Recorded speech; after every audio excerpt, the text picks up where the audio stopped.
Alléluia. Oh, Rabasataya. Alléluia. Alléluia. Là où tu acclames le Seigneur pour sa présence, acclame le roi des rois, le Seigneur des seigneurs, l'alpha et l'oméga, le commencement et la fin, l'agneau immolé, le Fils de Dieu, le Messie. Acclame sa royauté, sa souveraineté, sa majesté. Oh Dieu, il est là. Sa présence est là. Sopraya. Oh Dieu. Qui sommes-nous, Seigneur? Qui sommes-nous, Seigneur? Oh Dieu, pour que tu aies penché ton regard bienveillant sur nous. Qui sommes-nous, Seigneur? Oh Dieu de gloire, fais pleuvoir. Oh ramamamaye. Oh la la la la la massou la maye la la. Oh la la la la maye derele madere bia sora maye. Turubusu maya maya derele bia. Oh la la la la maye derele. Saint-Esprit, Saint-Esprit, Alléluia. Maman chante la fête.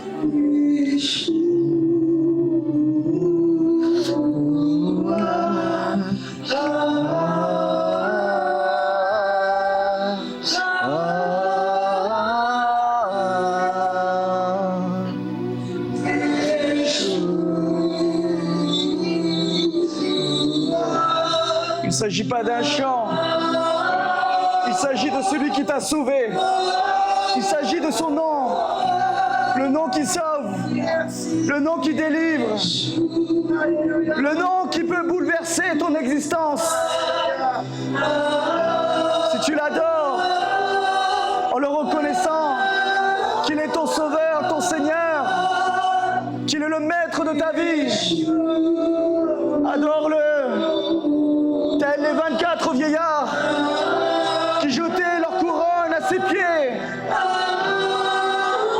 Tous s'écriaient gloire, tous s'écrient gloire. Et les 24 vieillards jettent leur couronne. Alors que tu rends la gloire à Dieu, Dieu te rajoute une couronne. Alors que tu rends la gloire à Dieu, Dieu rajoute une couronne. Alors que tu rends la gloire à Dieu, Dieu te rajoute une couronne. Le Seigneur te conduit à déposer cette couronne de gloire à ses pieds, car il s'agit de sa gloire. Oh Dieu, merci pour ton règne. Merci pour ta souveraineté. Oh Yeshua, Rababaya. Oh Yeshua.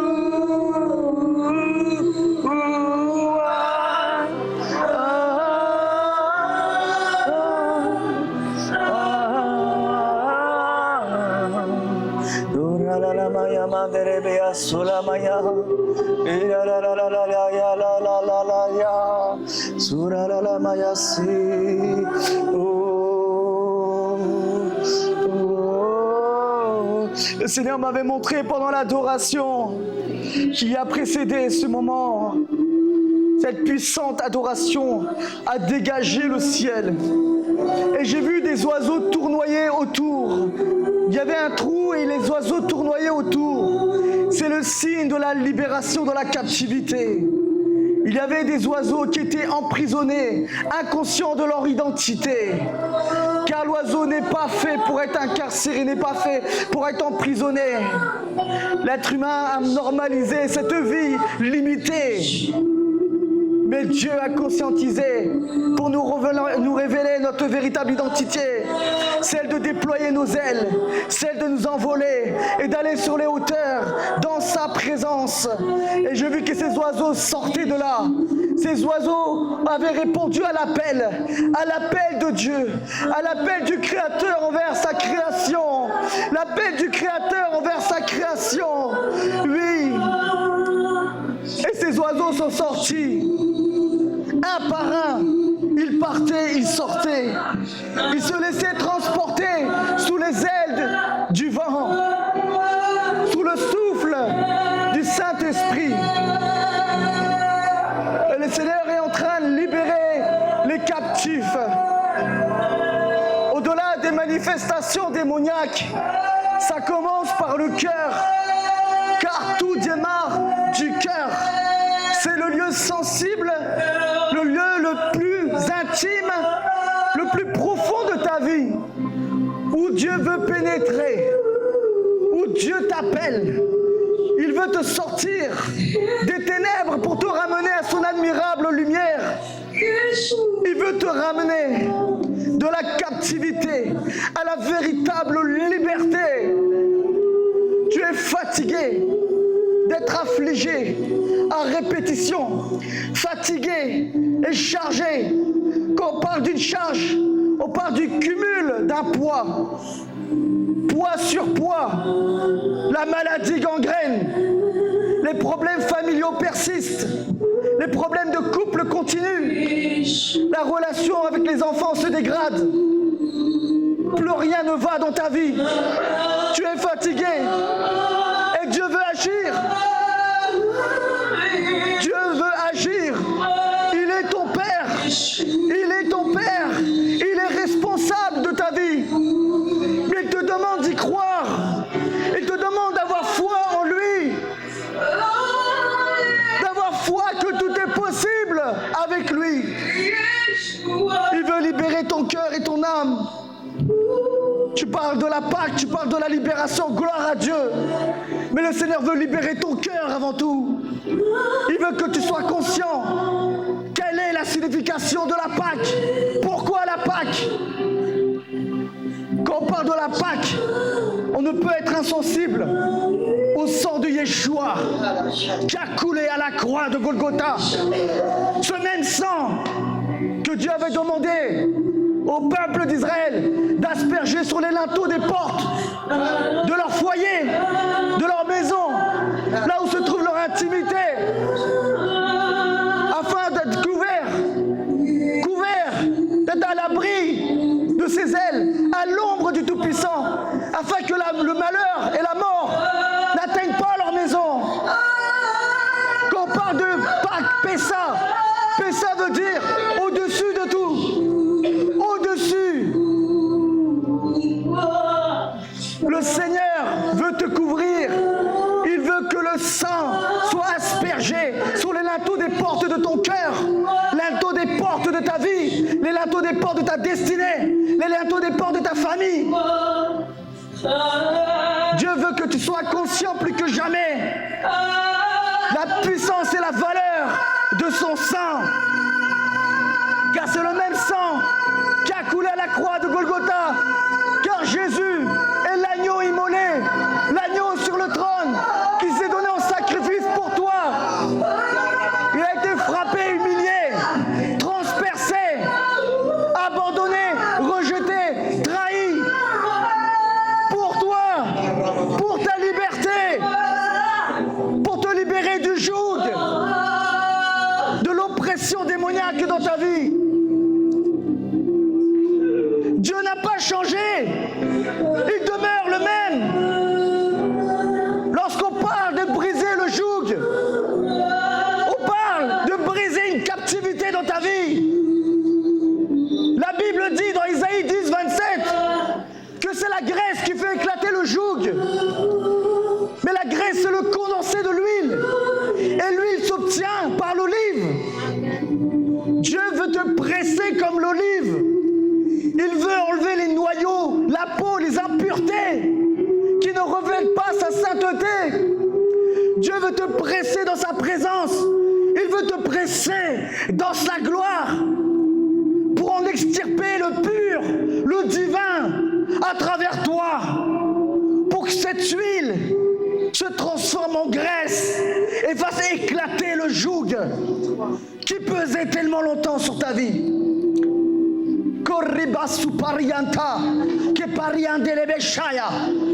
Ce n'est jamais trop avec Dieu. C'est nous qui ne sommes pas assez. Dieu appelle la soif, oui. La vision, c'était de s'abreuver. Quelqu'un qui veut veut s'abreuver, c'est quelqu'un qui a soif. Si tu es fatigué de demeurer dans ce désert, si tu es fatigué de demeurer sur le joug et la captivité de Pharaon, il est temps d'être attentif à l'appel de Dieu sur ta vie. Il est temps, mes frères et sœurs, il est temps. Il est temps plus que jamais. La souffrance qu'il y a ici, elle est partout dans le monde. Elle est partout la même. Une souffrance, c'est une souffrance. Tu peux venir de différents horizons, de différentes cultures ou nations. Nous avons tous été créés à l'image de Dieu. Et Dieu recherche.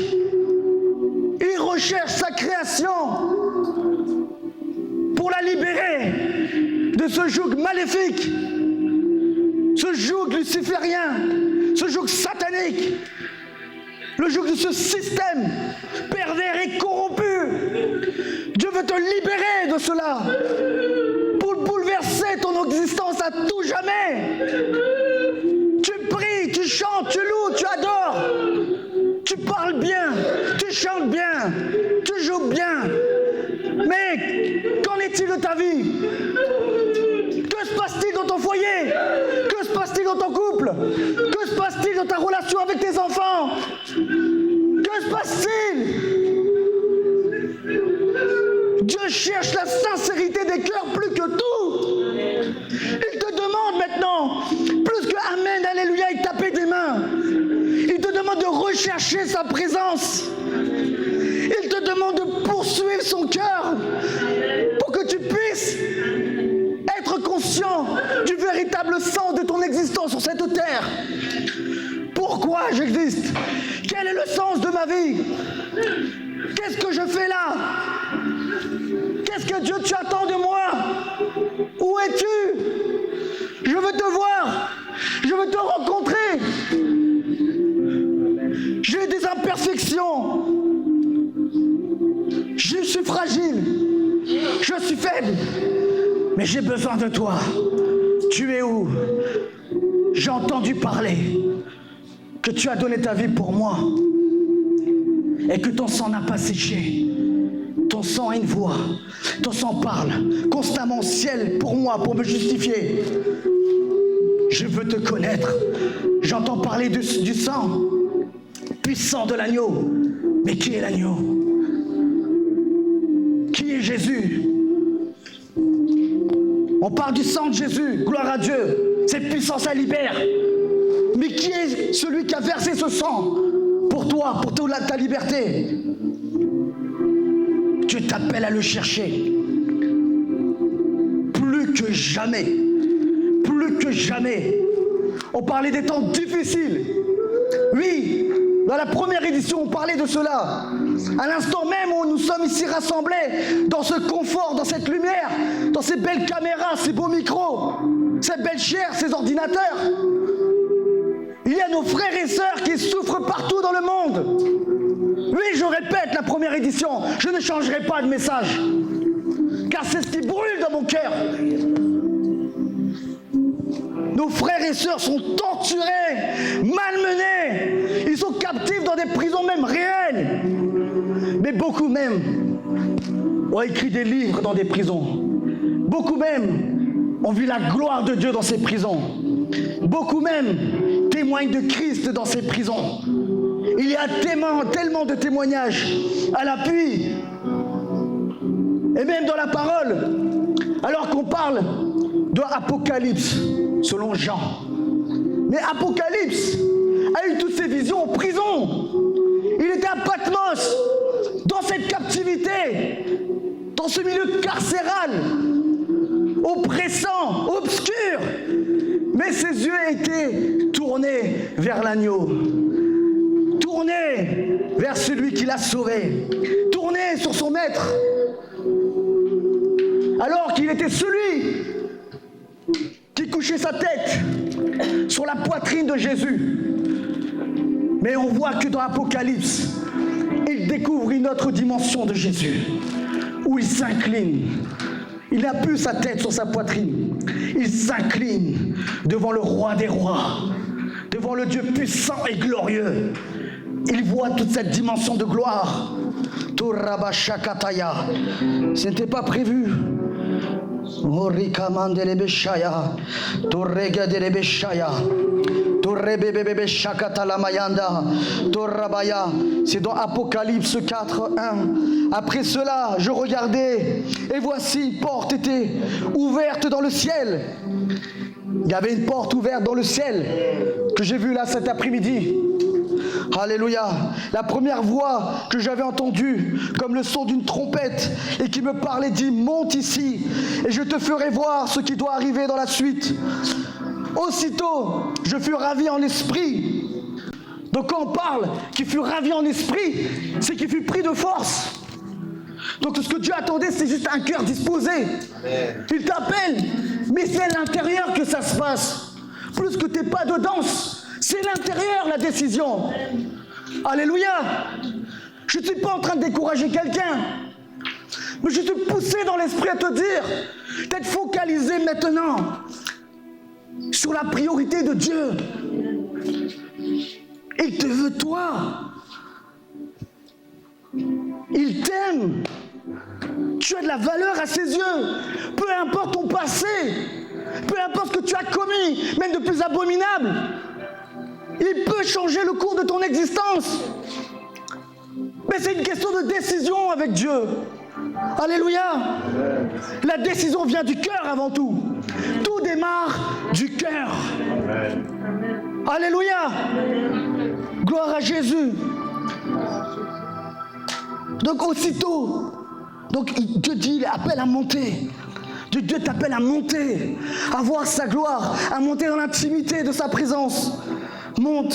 Dès que ton cœur soupire, quelqu'un qui monte, c'est quelqu'un qui a soif. Seigneur, je soupire après toi, j'ai soif de toi. Je choisis de monter, monte ici. Mon cœur est déjà disposé. Et moi, Dieu te ravit. Amen. Fais un pas avec ton cœur avant tout. Et le reste suivra. Donc Dieu te prend de force, il te ravit en esprit. Et il te fait voir sa gloire. Et voici, il y avait un trône dans le ciel, et sur ce trône, quelqu'un était assis. Celui qui était assis avait l'aspect d'une pierre de jaspe et de sardoine, et le trône était environné d'un arc-en-ciel semblable à de l'émeraude. Autour du trône, je vis 24 trônes, et sur ces trônes, 24 vieillards assis, revêtus de vêtements blancs, et sur leurs têtes des couronnes d'or. Du trône sortent des éclairs, des voix et des tonnerres. Devant le trône brûlent 7 lampes ardentes qui sont les 7 esprits de Dieu. Il y a encore devant le trône comme une mer de verre semblable à du cristal.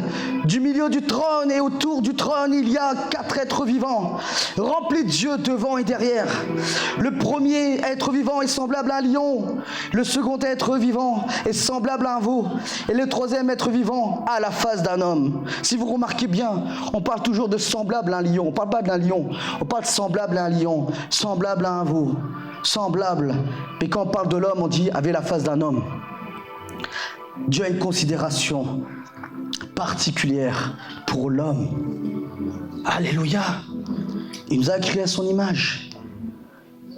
Et le 4e être vivant est semblable à un aigle qui vole. Donc on parle encore de l'aigle comme un aigle, non, semblable. On n'a même pas dit un aigle semblable. On ne sait même pas ce que c'est vraiment en fait.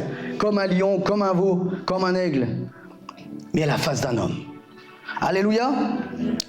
Les 4 êtres vivants ont chacun 6 ailes et ils sont remplis de Dieu tout autour et au-dedans. Et ils ne cessent de dire jour et nuit, Saint, Saint, Saint est le Seigneur Dieu le Tout-Puissant, qui était, qui est, qui vient. Et quand les êtres vivants rendent gloire et honneur et action de grâce à celui qui est assis sur le trône, à celui qui vit au siècle des siècles, les 24 vieillards se prosternent devant lui, qui est assis sur le trône, et ils adorent celui qui vit au siècle des siècles. Et ils jettent leur couronne devant le trône en disant, tu es digne, notre Seigneur et notre Dieu, de recevoir la gloire et l'honneur, la puissance, car tu as créé toutes choses, et c'est par ta volonté qu'elles existent et qu'elles ont été créées. Alléluia. Vraiment, ce n'était pas prévu. J'étais parti dans une direction, et le Seigneur me parle de la captivité, mais il parle encore plus de la captivité du cœur. Et dans ce passage-là, en fait, ce qui m'interpelle, ce qui nous interpelle même, c'est que même, bon, on parle de Apocalypse 4, mais Apocalypse 1, on voit que Jean découvre Jésus d'une autre manière, dans une autre dimension de gloire. Donc avec du feu qui sort de ses yeux. On voit une ceinture d'or, on voit des cheveux tels blancs comme de la neige, des pieds semblables à de l'airain ardent. Donc il découvre Jésus différemment, il s'incline devant lui. Et quand on voit cette étape-là, c'est que on voit qu'il n'est pas que Jean était habitué à Jésus homme. Jésus homme, où il se permettait d'avoir une proximité même avec lui. Et souvent, c'est dans cette dimension-là qu'on voit Jésus. On le voit comme Jésus homme. Lui, c'est Jésus. Il est mon ami. Jésus, il est doux, doux Jésus. Et on l'aime, on le chérit, on le cajole. Lui, il est doux. Il est l'agneau. Mais il est aussi le lion. Il y a une dimension de gloire où le Seigneur veut se révéler à vous. On ne doit pas familiariser comme ça avec Jésus. Il est Dieu. Il n'est pas votre ami de tous les jours comme ça. Lui, il vit avec vous, il est amour, il nous aime. Mais il est aussi Dieu. Il est aussi un puissant guerrier. On oublie cela. Jésus est aussi un guerrier. Vous parlez de vos problèmes, de vos souffrances et tout. Ce n'est pas toujours avec la douceur que vous pouvez calmer des situations. Si vous voyez qu'il y a un géant qui se dresse devant vous, vous n'allez pas venir avec votre douceresse. Non, vous prenez une position de combat. Vous prenez une position de combat. Et Dieu veut vous révéler cette dimension-là. Cette dimension de combat spirituel, de position spirituelle, d'autorité spirituelle. Mais ça commence par la prise de conscience de l'identité en Christ. C'est qui tu es vraiment. Quel Dieu tu sers. Si tu vis une foi avec un Jésus qui ne bouscule pas ta situation, c'est que tu n'as pas encore connu qui est Jésus. Tu ne sais pas encore qui il est véritablement. Qu'est-ce qu'il est capable de faire dans ta vie? Qu'est-ce qu'il est capable de démontrer dans ta vie? De quelle manière il est capable de faire éclater sa gloire dans ta vie? Peu importe là où tu peux être, la Bible nous enseigne même et nous montre bien, et nous démontre bien que Jean, même dans sa captivité, il a vu la gloire de Dieu. Alléluia! Il n'est pas le seul. Quand on voit que tous les disciples ont été malmenés pour la gloire de Jésus. Mais regardez l'apôtre Paul dans Acte 16. Il est malmené par les geôliers, maltraité, oppressé, insulté, humilié, jeté au cachot. Mais qu'est-ce que fait l'apôtre Paul? Il n'est pas en train de se lamenter sur sa souffrance. Mais il est avec Silas. Le premier réflexe, il adore Dieu. Il loue le Seigneur. Et pendant qu'il est en train d'adorer Dieu, son adoration touche le trône de Dieu. Touche jusqu'à atteindre l'autel des parfums, là où il y a un ange qui se tient devant le trône de Dieu, avec un encensoir d'or, avec les parfums célestes et la prière des saints. Cette adoration, ces prières montent jusqu'à toucher. Car la Bible dit que à l'autel des parfums, devant le trône de Dieu, lorsque l'ange qui se tient devant cet autel prend la prière des saints, prend le parfum céleste et le mélange dans l'encensoir d'or, lorsqu'il le jette sur la terre, il y a des tonnerres, il y a des tremblements, il y a des bruits, il y a du feu. Mais qu'est-ce qu'on voit dans cette prison, là où Paul était captif? On voit que lorsqu'il a commencé à louer, à prier, à adorer, les fondements de la prison ont été ébranlés. Amen. Qu'est-ce qui s'est passé? Le cœur de Paul, il était mort à lui-même.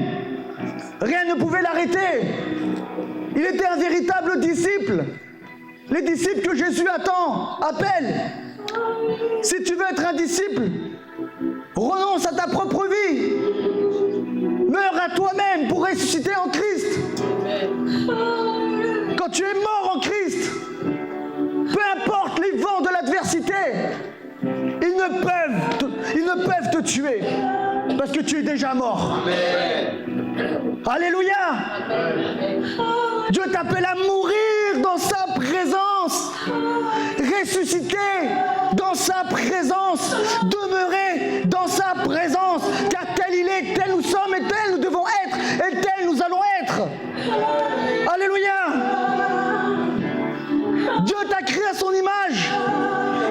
sois comme lui. Voilà pourquoi Jésus est descendu sur cette terre. Il est venu dans la simplicité et l'humilité. Son esprit est venu en Marie. Il est né tel un homme, il était Dieu. Il marcha dans l'humilité, travaillant la charpente, prophétiquement, ce même bois sur lequel il a donné sa vie pour nous. Il se soumet, il marche, il se révèle à l'âge de 30 ans. Et à 30 ans, il se révèle à sa création dans la simplicité et l'humilité. Alléluia! La simplicité et l'humilité. Regardez ce cœur d'humble. Il vient devant Jean-Baptiste, qui est sa création. Il est lui le créateur. Il se fait baptiser par sa création. Alléluia! Et il prie.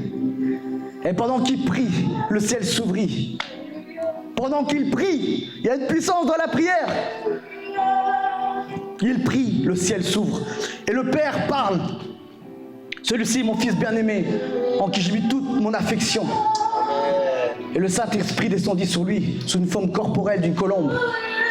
Et Jésus fut tenté dans le désert par le diable. Donc il jeûne et il fut tenté dans le désert. Qu'est-ce qui s'est passé? Le diable se présente à lui au moment où Jésus se trouve dans la faiblesse, où il eut faim. Le diable viendra toujours te tenter lorsque tu es faible. Lorsque tu es fort, tu ne le vois pas venir. Mais il t'attend toujours au tournant. On ne doit pas ignorer les desseins du diable. Si lui-même a tenté, il a tenté tout. Vous voyez, tous les hommes de Dieu dans la Bible ont été oppressés, éprouvés par le diable. Il est sans pitié. Ne crois pas avoir de la compassion du diable. Même devant Jésus, il est venu. Il a osé même devant Jésus, même devant son Créateur. Il vient le tenter. Mais regardez ce qu'a fait Jésus. Il nous a montré le chemin. Il est le chemin, la vérité et la vie. Il nous montre la voie, l'exemple. Lorsque le diable vient, il lui dit de transformer cette pierre en pain. Mais Jésus lui répond avec la parole de Dieu. Matthieu 4,4. L'homme ne mangera pas de pain seulement, mais de toute parole qui sort de la bouche. Et ainsi de suite. Le diable vient encore le tenter. Et Dieu répliqua avec la parole. Et le diable vient utiliser même le psaume 91. Et Dieu répliqua encore et se positionna encore. Quelle a été la différence entre Satan et Jésus? Qui sait? La présence de Dieu. La puissance du Saint-Esprit. Jésus était rempli du Saint-Esprit, revêtu du Saint-Esprit. C'est ce qui te distingue de tous. La différence entre toi, vous, un hindouiste, un musulman, un occultiste, ou peu importe le sorcier, peu importe le sataniste, c'est l'Esprit de Dieu en toi. Amen. C'est ce qui a fait que l'Esprit de Dieu, en Jésus, sur Jésus, en combiné avec la parole de Dieu, a libéré une puissance. C'est l'exemple que Dieu nous donne. C'est le chemin qu'il nous montre. Tel il est, tel nous sommes. Amen. Alléluia. Et à partir de là, il commence le ministère. Mais c'est passé par des étapes. C'est le chemin qu'il nous montre. Tu veux savoir qui est Jésus? Il te montre. Il s'est incliné pour toi. Il s'est humilié pour toi. Pour te montrer le chemin que tu dois prendre. Être à l'église, c'est une chose. Mais vivre Dieu, c'est une autre chose. Dieu ne cherche pas des chrétiens religieux qui avancent par formalisme, par formalité, par habitude. Mais il cherche des vrais disciples. Voilà pourquoi Jésus a démontré sa gloire avec ce cœur d'humilité. Alléluia. J'ai préparé beaucoup de choses. Et je vous dis la vérité, je ne sais même plus dans quoi aller. Mais dans l'esprit, boum, ça sort. Et boum, ça sort. Et boum, ça sort. Parce que je sens dans mon esprit, c'est une parole qui doit être libérée pour quelqu'un. Et pour une autre, et pour une autre, et pour une autre. Des fois on dit oui, mais je connais Jésus, sans sa présence, sans son onction. Non, autre chose. Dieu veut que tu le connaisses véritablement. Véritablement. Alléluia. La première édition, je vous avais empêché de manger. Parce qu'on est resté 4 heures, je crois, ou 5 heures, je ne sais plus. Et c'est toujours ma crainte. Je n'ai pas encore commencé. Si je commence, je ne sais pas. Mais toujours dans cette atmosphère, parce que ça brûle à l'intérieur de moi. Ça me prend dans les tripes, prend dans les entrailles. Parce que je sens la compassion de Christ pour vous. Je sens beaucoup de personnes, même dans la perdition au milieu de nous. Beaucoup sont là. Vraiment par eux, je sens ça. Un joug de servitude.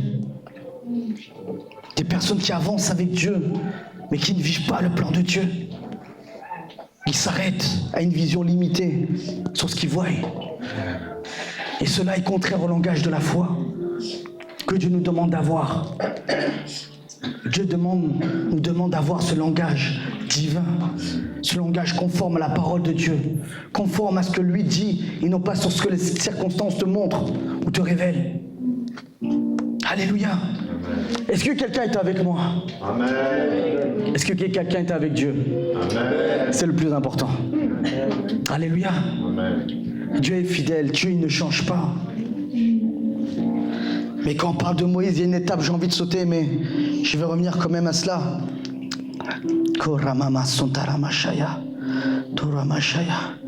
On doit prendre conscience d'une chose, mes frères et sœurs. C'est que le diable, il a un seul endroit où il doit être dans votre vie. Alléluia. Il doit être sous les pieds de Jésus-Christ qui vit à l'intérieur de vous. Parce que ce n'est plus vous qui vivez, mais c'est Christ qui vit en vous. Quand vous êtes conscient de votre identité en Christ, vous êtes conscient que tout genou doit fléchir devant vous, devant Christ en vous. Alléluia. Soyons conscients de notre identité. Soyons conscients. C'est cela qui amène l'autorité, comme on le disait. C'est cela qui vous amène à dominer. Amen. Amen. Vous êtes fatigué, j'entends bailler. Gloire à Dieu. Alléluia. Amen. Je préfère. Alléluia. Gloire à Dieu. Il faut que ça vibre, mes frères et sœurs. Oui. Il y a des choses qui bougent que dans la vibration. Si vous mettez cette baffe sur une étagère, à force de vibrer, elle va bouger. Vous allez voir, elle va se déplacer. Il y a des choses qui doivent tomber justement. Parce que lorsqu'on vibre dans l'esprit, lorsqu'il y a une voix, si ça vibre, c'est parce qu'il y a une voix. Dieu t'appelle à te mettre en mouvement, et à proclamer, à déclarer, à vibrer dans sa présence. Pour tout ce qui pèse autour de toi, bouge. Mais ça, on continue. C'est pas avec un cri que ça part. C'est en persévérant, persévérant, persévérant. Alléluia. Amen, amen. Il y a des images des fois qui nous tombent dessus et qui sont très parlantes. Dieu nous enseigne vraiment avec tout ce qu'il y a autour de nous. Ça donne d'être sensible. On doit être sensible à ce qui nous entoure. Oui, sensible. Là où Dieu nous veut, Dieu nous appelle. Ça vous rappelle pas quelqu'un? Moïse. Moïse a été sensible à son entourage, là où il était. Lui, il a fui l'Égypte à cause d'un crime. Il a tué l'Égyptien parce qu'il était révolté. Mais sa révolte était un signe précurseur de son appel de libérateur. Amen. Toi qui es révolté sur l'injustice, révolté de tout ce qui se gangrène autour de toi, cela révèle un appel dans ta vie. Oui, ce n'est pas en vain que tu sois révolté sur des choses. Mais Dieu te demande de le faire, d'agir avec lui, pas sans lui. Pas sans lui. Tu ne peux pas être un micro sans lui. Il faut laisser sa main te prendre. Donc c'est avec lui. Moïse, il part, il fuit dans la peur, dans la frayeur, dans la culpabilité. Et lorsqu'il passe 40 ans avec Jéthro, son beau-père, donc il se marie, il est dans le désert, il passe 40 ans, il se marie, et il est en train de paître le troupeau, même cela a été prophétique. Il a un bâton simple, et il est là, il se pose beaucoup de questions sur sa vie, sur qui il est, alors que Moïse était un prince. Moïse était avec tout le confort qu'il fallait. Il était même lui-même lié sous un joug, un système satanique. Où il voyait son confort. Il voyait que tout était bien. C'était un système pharaonique. Tout était bien autour de toi pour que tu sois bien. Et cela était dévastateur aussi pour ta destinée. Pour sa destinée. Quelqu'un me suit? Amen. Et compassion pour mon état. Dieu seul sait. Hein. Gloire à Dieu. Alors quand Moïse fuit, donc on voit que, on l'avait dit à la première édition, mais on le redit encore, c'est qu'il y avait beaucoup de buissons à cette époque qui prenaient feu. Mais il y avait un buisson qui ne se consumait point, dit la parole. Et Moïse observa, il détourna son regard. Et quand il a détourné son regard, Dieu dit qu'il vit Moïse se détourner. Donc Dieu t'observe. Là où vous êtes, Dieu vous observe. Il voit ce que tu penses. Qu'est-ce qu'il raconte, qu'est-ce qui passe, qu'est-ce qui se passe, qu'est-ce qu'ils sont. Il sait tout de toi. Il connaît tes pensées, il connaît ton cœur, il connaît ta vie. Il sait pourquoi tu es là. Tu n'es pas venu dépenser ton temps, ton argent ou quoi que ce soit. Tu as laissé peut-être des proches, ta famille, même tes enfants. Tu es venu ici. Et Dieu le sait, Dieu le voit. Et surtout, il voit la motivation de ton cœur. Tu t'es détourné de beaucoup de choses parce que tu as vu un buisson ardent ici. Tu as entendu un appel, une voix qui t'appelle, qui t'a appelé, qui t'a convaincu de venir ici. Et c'est pour un but. Alléluia. Amen. Donc Dieu appelle Moïse par son nom. Donc Dieu connaît ton nom. Et il t'appelle aujourd'hui par ton nom. Amen. Pour un but. Lorsqu'il appelle Moïse par son nom. Donc nous connaissons l'histoire. Les lecteurs de la Bible savent. Donc voilà, même Moïse commence à parler avec Dieu. Donc Dieu lui dit d'enlever ses souliers. Il y a tout ce dialogue qui se fait. Jusqu'à un moment donné où Dieu a conscientisé Moïse sur un point. Dans le sens, il savait ce qu'il a vécu. Il avait déjà le regard sur Moïse. Même depuis, lorsqu'il vivait dans la maison du Pharaon, il connaissait toute sa trajectoire. Il observait seulement. Vous voyez comme une petite fourmi qui avance. Dieu est là, il regarde.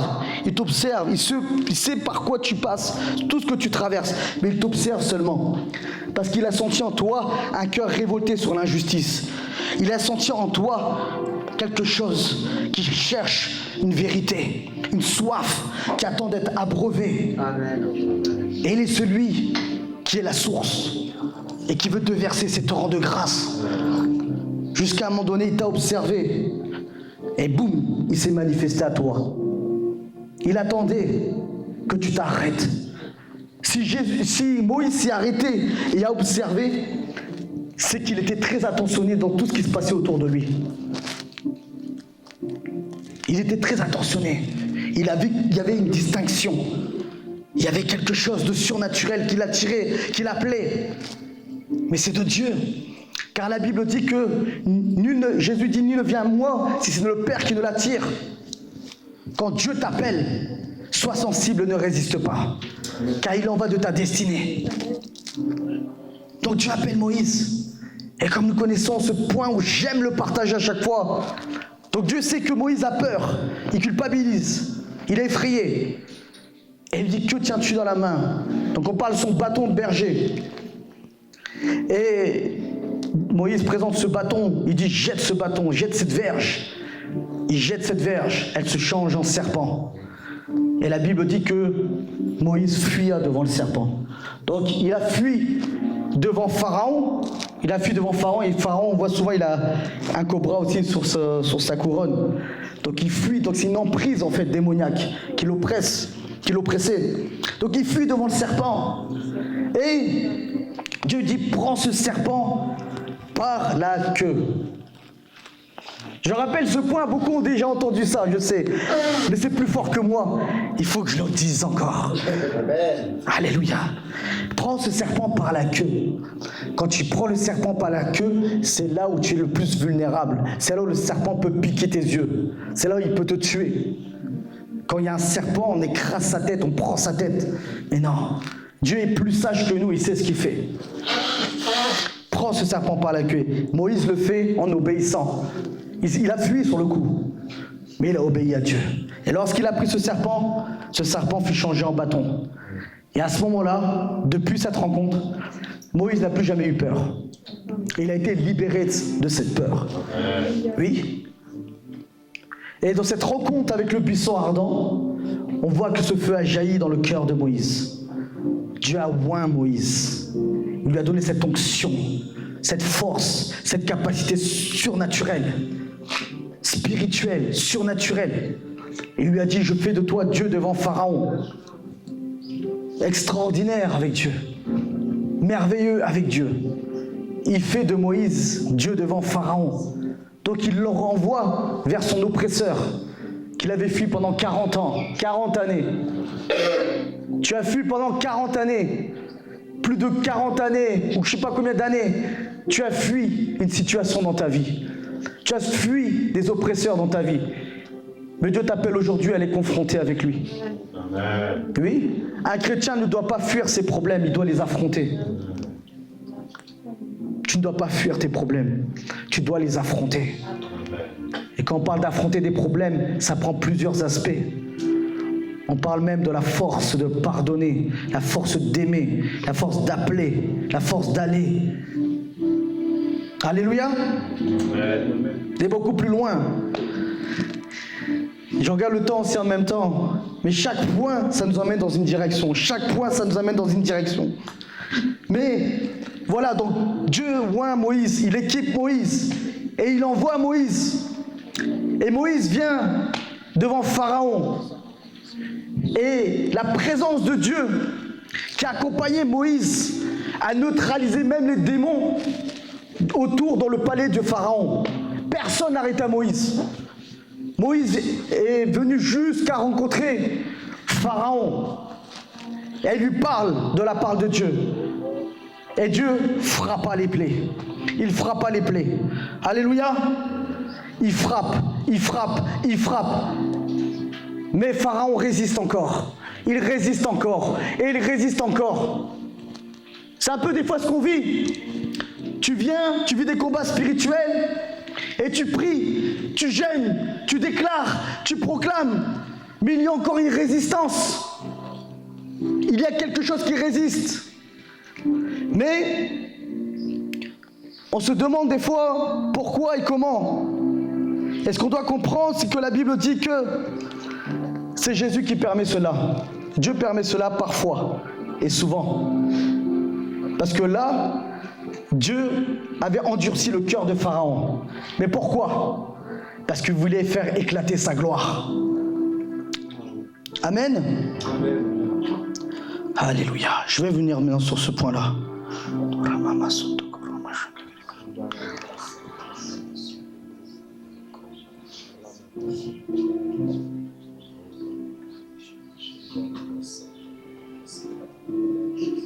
Je suis venu sur pleine étape. Il y avait beaucoup de choses qui étaient là, tac, tac, tac. Mais croyez-moi, ce qui était sorti depuis tout à l'heure en esprit, ça concernait des personnes bien précises. J'ai senti ça dans mon esprit. Je suis pas comme ça d'habitude. Hein. Je pars pas comme ça, comme ça, comme ça, comme ça, comme ça, comme ça, si ça m'arrive. Mais là, j'ai senti de sortir cela. Ça devait transpercer des cœurs. Oui, ça devait déchirer des voiles. Dieu voulait se faire ressentir dans la vie de quelqu'un. Alléluia. Koramama Santarama Shandaya.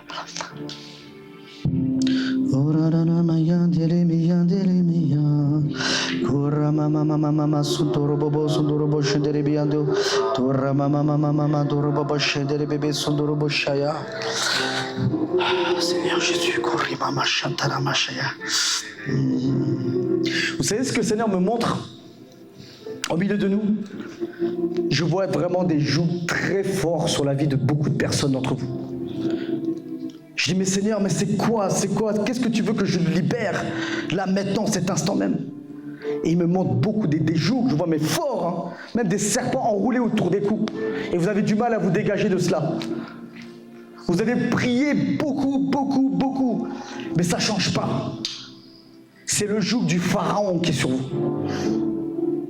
Mais Dieu veut faire éclater sa gloire. Mais il y a une condition et il y a un positionnement.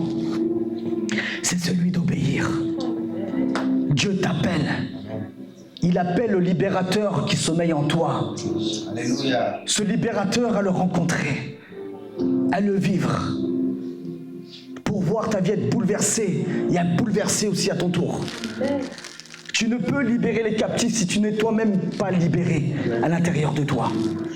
Il veut d'abord te libérer et te révéler qui il est et qu'est-ce qu'il veut faire avec toi. Alléluia. Donc on voit qu'il est écrit dans la parole de Dieu. Dans Exode 10, l'Éternel dit à Moïse, va vers Pharaon, car j'ai endurci son cœur et le cœur de ses serviteurs pour faire éclater mes signes au milieu d'eux. C'est aussi pour que tu racontes à ton fils et au fils de ton fils comment j'ai traité les Égyptiens et quels signes j'ai fait éclater au milieu d'eux. Et vous saurez que je suis l'Éternel. Moïse et Aaron allèrent vers Pharaon et lui dirent, ainsi parle l'Éternel, le Dieu des Hébreux, jusqu'à quand refuseras-tu de t'humilier devant moi? Laisse aller mon peuple afin qu'il me serve. Si tu refuses de laisser aller mon peuple, voici je ferai venir demain les sauterelles dans toute l'étendue de ton pays. Elles couvriront la surface de la terre et l'on ne pourra plus voir la terre. Elles dévoreront le reste de ce qui est échappé. Ce que vous a laissé la grêle, elles dévoreront tous les arbres qui croissent dans vos champs. Elles rempliront tes maisons, les maisons de tous tes serviteurs et les maisons de tous les Égyptiens. Tes pères et les pères de tes pères n'auront rien vu de pareil depuis qu'il existe sur la terre jusqu'à ce jour. Moïse se retira et sortit de chez Pharaon. Les serviteurs de Pharaon lui dirent, jusqu'à quand cet homme sera-t-il pour nous un piège? Laisse aller ces gens et qu'ils servent l'Éternel leur Dieu. Ne vois-tu pas encore que l'Égypte périt? Donc on voit toutes les plaies que Dieu a frappé était en train de torturer les Égyptiens. Toutes les plaies que Dieu est en train d'envoyer face à l'oppresseur de ta vie, maintenant commencent à porter une oppression terrible. Amen. Oui, même les sorciers n'en peuvent plus. On le voit dans la Bible. Le Dieu de la Bible n'a pas changé. Amen. Il est toujours vivant. Il entend, il voit, il agit. Alléluia. Amen. Il entend. Regardez même ces sorciers, même les gens, les magiciens, même les gens dans la maison du Pharaon, ils lui disent, mais laisse-les aller. Ils se sentent même piégés, oppressés même. Voilà pourquoi la peur doit changer de camp. Elle va changer de camp au nom de Jésus-Christ. On fit revenir vers Pharaon, Moïse et Aaron. Allez, leur dit-il, servez l'Éternel votre Dieu qui sont ceux qui iront. Moïse répondit, nous irons avec nos enfants et nos vieillards, avec nos fils, avec nos filles, avec nos brebis, avec nos bœufs, car c'est pour nous une fête en l'honneur de l'Éternel. Pharaon leur dit, que l'Éternel soit avec vous, tout comme je vous ai laissé aller, vous et vos enfants, prenez garde, car le malheur est devant vous. Non, non, allez, vous les hommes, et servez l'Éternel, car c'est là ce que vous avez demandé. Et on les chassa dans la présence de Pharaon. L'Éternel dit à Moïse, étends ta main sur le pays d'Égypte, et que les sauterelles montent sur le pays d'Égypte, qu'elles dévorent sur toute l'herbe de la terre tout ce que la grêle a laissé. Moïse étendit sa verge sur le pays d'Égypte, et l'Éternel fit souffler un vent d'Orient sur le pays toute cette journée et toute la nuit. Quand ce fut le matin, le vent d'Orient avait apporté les sauterelles. Les sauterelles montèrent sur le pays d'Égypte et se posèrent dans toute l'étendue de l'Égypte. Elles étaient en si grande quantité qu'il n'y avait jamais eu, il n'y aura jamais rien de semblable. Elles couvrirent la surface de toute la terre, et la terre fut dans l'obscurité. Elles dévorèrent toute l'herbe de la terre et tout le fruit des arbres, tout ce que la grêle avait laissé. Et il ne resta aucune verdure aux arbres, ni à l'herbe des champs, dans tout le pays d'Égypte. Aussitôt Pharaon appela Moïse et Aaron et dit, j'ai péché contre l'Éternel, contre Dieu et contre vous. Mais pardonne mon péché pour cette fois seulement, et priez l'Éternel, votre Dieu, afin qu'il éloigne de moi encore cette plaie mortelle. Moïse sortit de chez Pharaon et il pria l'Éternel. L'Éternel fit souffler un vent d'Occident très fort qui emportera les sauterelles et les précipita dans la mer Rouge. Il ne restait pas une seule sauterelle dans toute l'étendue d'Égypte. L'Éternel endurcit le cœur de Pharaon et Pharaon ne laissa point aller les enfants d'Israël. Alléluia. Amen. Vous savez ce qu'on peut remarquer? C'est qu'on voit qu'en fait que même Pharaon est dépassé. Même lui, malgré toute l'oppression qu'il fait, il voit en fait qu'il y a une puissance supérieure à la sienne, supérieure à tous ces Égyptiens, qui l'oppressent, au point même lui-même s'incline, lui-même demande pardon, lui-même dit à Moïse, va prier, partez, allez-y. Lui-même est fatigué de cette oppression. Mais regardez ce qui se passe. C'est malgré que même Pharaon laisse partir, il abandonne, il ne veut plus résister. Il voit que ce sont des plaies mortelles. Dieu endurcit son cœur.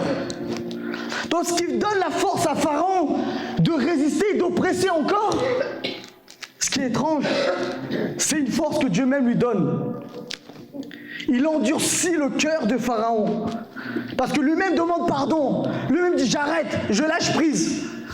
Pourquoi? Parce que dans la confrontation spirituelle, il voit qu'il y a un royaume que Moïse manifeste que lui n'a pas. Parce que quand Moïse a rencontré Dieu dans le buisson ardent, il a changé de royaume. Lui qui était prince dans la maison du Pharaon a découvert son identité. Et il était là en tant que fils de Dieu. Il était là en tant que Dieu devant Pharaon. Et cela oppressait tellement Pharaon qu'il fut dépassé, qu'il fut désarmé. Il n'en pouvait plus. Mais on ne comprend pas. Pourquoi Dieu endurcit encore? Et regardez ce qu'on voit dans le verset 10. L'Éternel dit à Moïse, va vers Pharaon car j'ai endurci son cœur et le cœur des serviteurs pour faire éclater mes signes au milieu d'eux. Pour faire éclater quoi? Mes signes au milieu d'eux. Alléluia. Toutes ces situations, Dieu permet parfois dans nos vies pour faire éclater des signes au milieu de toi, des signes au milieu de ta vie. Parce que lorsqu'il veut se manifester dans ta vie, il veut aussi affecter tout l'entourage de ta vie, tout ton foyer, tous ceux qui ont vu ce joug de pesanteur écraser ta vie, oppresser ta vie. Non, Dieu veut qu'il soit témoin, car Dieu est glorieux, Dieu est puissant. Lorsqu'il se déplace dans la vie d'une personne, c'est pour faire éclater sa gloire. Alléluia. Et ce qui est fort, dans Exode 9, 13, c'est écrit, l'Éternel dit à Moïse, lève-toi de bon matin, présente-toi devant Pharaon. Tu lui diras, ainsi parle l'Éternel, le Dieu des Hébreux. Laisse aller mon peuple afin qu'il me serve. Car cette fois, je vais envoyer toutes mes plaies contre son cœur, contre tes serviteurs et contre ton peuple. Afin que tu saches que nul n'est semblable à moi sur la terre. Si j'avais étendu ma main et que je t'eusse frappé par la mortalité, toi et ton peuple, tu aurais disparu de la terre. Mais je t'ai laissé subsister afin que tu vois ma puissance et que l'on publie mon nom par toute la terre. Amen. Donc Dieu, il fait comprendre à Pharaon que s'il veut, il peut l'éradiquer en un clin d'œil. Il peut éradiquer sa vie, sa postérité, sa famille, ses enfants, son royaume. Il peut tout détruire s'il le veut. Mais si il a permis cela, c'est pour que, il a dit, je t'ai laissé subsister pour que tu vois ma puissance. Donc si il parle de lui, il parle de tout le royaume d'Égypte. Parce que vu que tout le royaume d'Égypte était le royaume le plus puissant de la terre à cette époque-là, c'est que tout le royaume d'Égypte parle de cette démonstration de puissance que Dieu a manifestée en libérant les Israélites de la captivité du Pharaon. Est-ce que quelqu'un me suit? Et qu'on le publie donc mon nom par toute la terre. Donc par cet acte, il voulait publier cette manifestation glorieuse dans toute la terre. Et Dieu veut faire de toi un témoin vivant dans toute la terre. Oui. Voilà pourquoi on parle de témoignage. Quand on parle de témoignage, on parle de victoire. Là, on parle d'une victoire. Alléluia. Et c'est sur ce point-là où je vais continuer, je vais plus prendre. C'est sur ce point-là que le Seigneur veut aussi te sensibiliser plus que jamais. Là où tu vois une épreuve dans ta vie difficile et qui a persisté pendant tant d'années, Dieu veut que tu le vois cette épreuve comme un tremplin vers la victoire, vers une opportunité de démontrer ta foi envers le Dieu qui a même libéré de façon surnaturelle les Égyptiens et qui peut le faire aussi dans ta vie. Alléluia. Il n'a pas changé, Dieu. Sa nature ne change pas. Regardez, finalement, il finit par poursuivre les Israélites. Il les poursuit, il les oppresse. Mais regardez Moïse. Moïse se retrouve face à la mer. Donc il peut se sentir découragé. Qu'est-ce que je fais devant la mer? Vous imaginez? Vous avez toute une cavalerie, toute une armée derrière vous, prêt à vous tuer, à vous découper, à vous oppresser, à vous anéantir. Mais le Seigneur permet cette situation encore. Pourquoi? Pour faire éclater sa gloire. Donc il y a cette mer qui est censée être une opposition pour la vie de Moïse. Mais même là, Moïse s'appuie sur l'Éternel. Il compte sur l'Éternel. Prophétiquement, il a ce bâton. Ce bâton a été utilisé comment et de quelle manière? Avant tout, pour guider un troupeau, pour faire paître des brebis. C'était un bâton de berger, c'était prophétique. C'était pour guider le peuple. Amen. Alléluia. Donc par ce même obstacle qui était devant Moïse, Dieu a manifesté un regard divin dans cette situation-là. Cet obstacle était la même arme qui allait engloutir toute l'armée de l'oppresseur, toute l'armée de Pharaon et sa cavalerie. Alléluia. Ça ne vous rappelle pas une histoire aussi? Goliath, il vient avec cette épée. David n'a pas d'épée et il lui dit: je trancherai ta tête et je la donnerai à manger aux oiseaux du ciel. Mais il n'avait pas d'épée à la main. L'arme de Goliath était cette arme-là qui allait lui-même lui trancher la tête. Là où le Pharaon a vu même une oppression, un engloutissement ou bien une mise à mort, enfin, pour ta vie, pour tous les Israélites, pour Moïse, Dieu a vu une arme pour l'engloutir. Là où tu vois à chaque fois une oppression devant toi qui est là, qui est grande, un homme fort qui est là et qui persiste, ça c'est une chose, c'est qu'il a déjà été dépouillé. Amen. Parce que Dieu est au contrôle. Dieu voit ta vie, Dieu observe ta vie, Dieu veut bouleverser ta vie, Dieu veut régner dans ta vie, mais dans sa gloire. Alléluia. Amen. Donc on voit que Moïse a fait confiance à Dieu. La mer rouge s'est fendue en deux. Et cette même mer a englouti les chars du Pharaon et sa cavalerie. Alléluia. Et Dieu a fait éclater sa gloire. Quand on parle de la Pâque, on parle de cela, on parle de la traversée. On parle de la sortie d'Égypte. On parle de la libération de la captivité. C'est ce que Dieu veut faire avec toi. C'est ce qu'il veut le faire dans ta vie.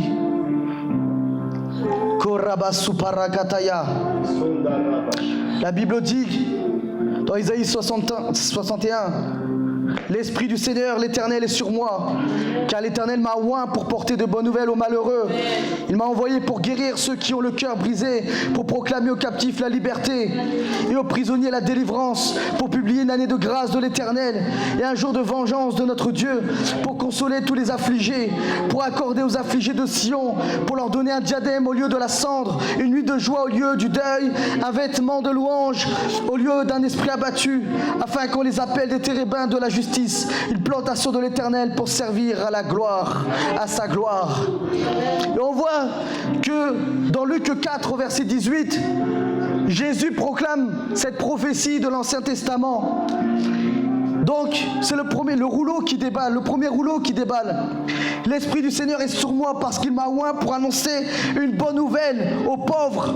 Il m'a envoyé pour guérir ceux qui ont le cœur brisé, pour proclamer aux captifs la délivrance et aux aveugles le recouvrement de la vue, pour renvoyer libres les opprimés, pour publier une année de grâce du Seigneur. On voit que ce texte biblique que Jésus a inauguré dans la synagogue pour débuter son ministère, c'était pour marquer la saison du ministère public, de son ministère public. Et c'était son objectif, son but. Donc Dieu n'a pas changé. Le même Dieu qui a libéré les Israélites de la captivité de Pharaon, il est toujours là. Il règne, il est vivant. Lorsque Jésus s'est manifesté, c'est le passage qui proclame rendre libres les opprimés. Dieu veut toujours te libérer de cette captivité. Alléluia. Ça a toujours été son objectif, toujours son but principal. C'est le but principal de Dieu. Que tu sois conscient de la puissance de son sacrifice, la puissance de son sang qui libère. Il est l'agneau immolé pour toi. Et il veut bouleverser ton existence.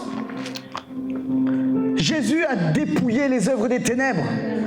Il les a vaincus. De la même façon que les chars du Pharaon et sa cavalerie ont été engloutis. De la même façon, Jésus, par son triomphe de la croix, a effacé l'acte religieux qui te condamnait. Et il a dépouillé toutes les principautés sataniques, toutes les autorités maléfiques. Et il les a désarmés, dépouillés.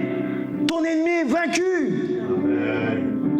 Mais pour voir sa défaite, tu dois être conscient de ton identité en Christ. Qui tu es. Pharaon ne régnera plus dans ta vie.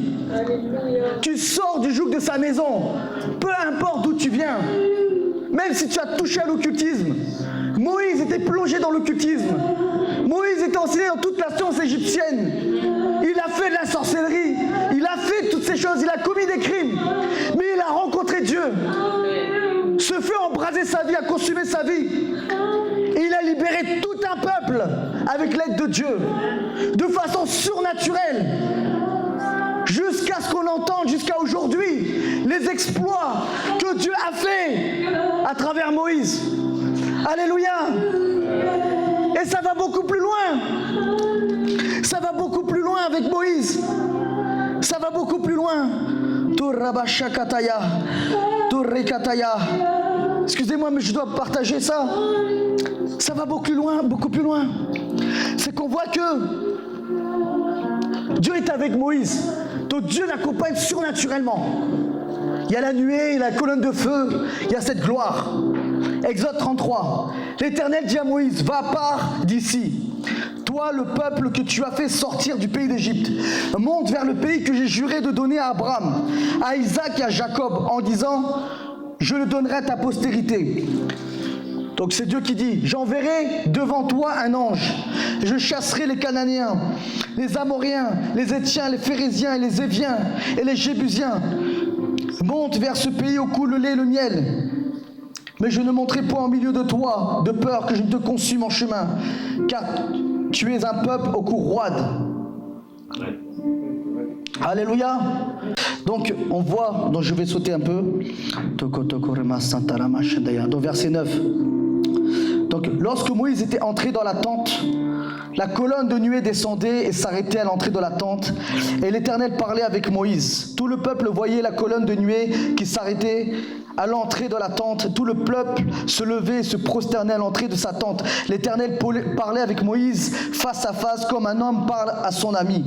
Puis Moïse retournait au camp. Puis son jeune serviteur Josué, fils de Nun, ne sortait pas du milieu de la tente. Moïse dit à l'Éternel, voici, tu me dis, fais monter ce peuple, et tu ne fais pas connaître qui tu enverras avec moi. Cependant, tu as dit, je te connais par ton nom, et tu as trouvé grâce à mes yeux. Maintenant, donc c'est Moïse qui dit, si j'ai trouvé grâce à tes yeux, fais-moi connaître tes voies, alors je te connaîtrai, et je trouverai encore grâce à tes yeux. Considère que cette nation est ton peuple. L'Éternel répondit, je marcherai moi-même avec toi, et je te donnerai du repos. Moïse lui dit, si tu ne marches pas toi-même avec nous, ne nous fais point partir d'ici. Comment serait-il donc certain que j'ai trouvé grâce à tes yeux, moi et ton peuple? Ne serait-ce pas quand tu marcheras avec nous et quand nous serons distingués, moi et ton peuple, de tous les peuples qui sont sur la face de la terre? L'Éternel dit à Moïse, je ferai ce que tu me demandes, car tu as trouvé grâce à mes yeux, et je te connais par ton nom. Moïse dit, fais-moi voir ta gloire. Moïse dit, fais-moi voir ta gloire. L'Éternel répondit, je ferai passer devant toi toute ma bonté et je proclamerai devant toi le nom de l'Éternel. Je fais grâce à qui je fais grâce, et miséricorde à qui je fais miséricorde.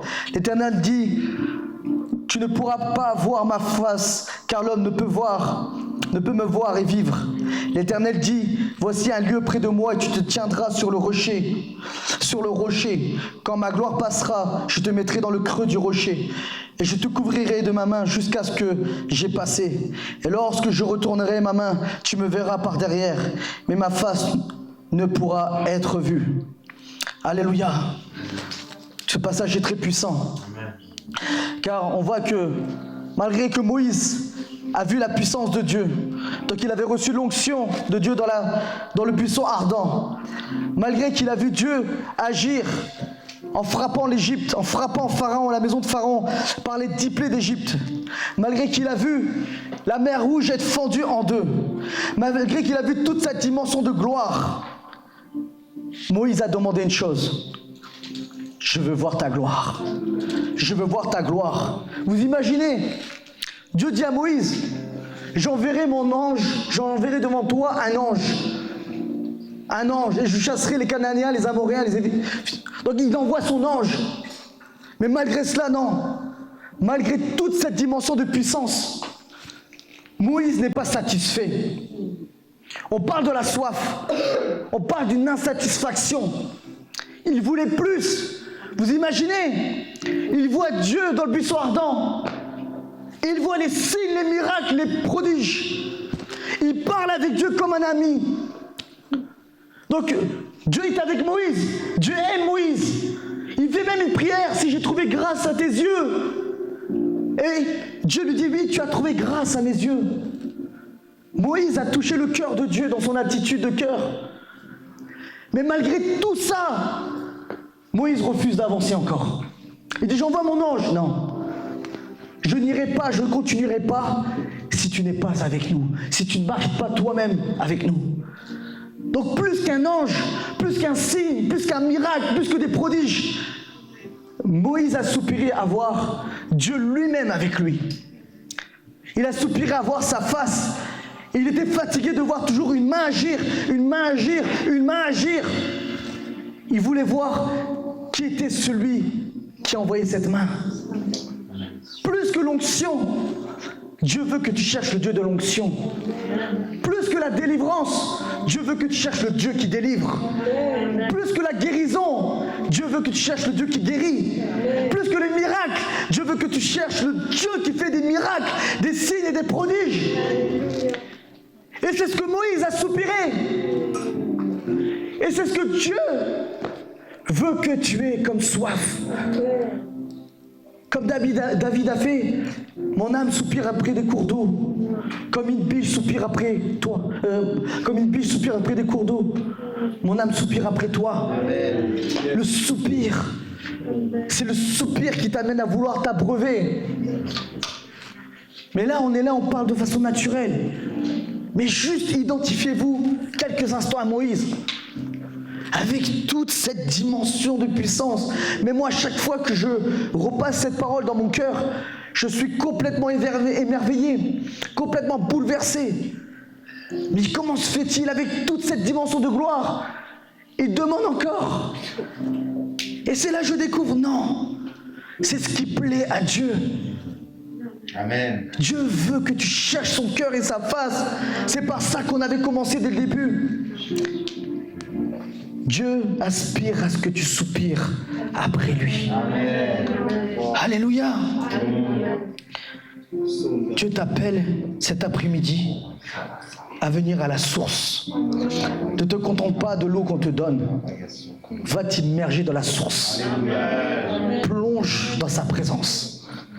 Plonge dans la nuée de sa présence. Le Seigneur veut t'épurer, te laver, te guérir, te restaurer, te transformer dans sa gloire. Alléluia. Gloire à Dieu. Toramama shakataya. Torebrasi perebeshaya. Tokorabayanta la mashantaya. Torebebe supala mashaya.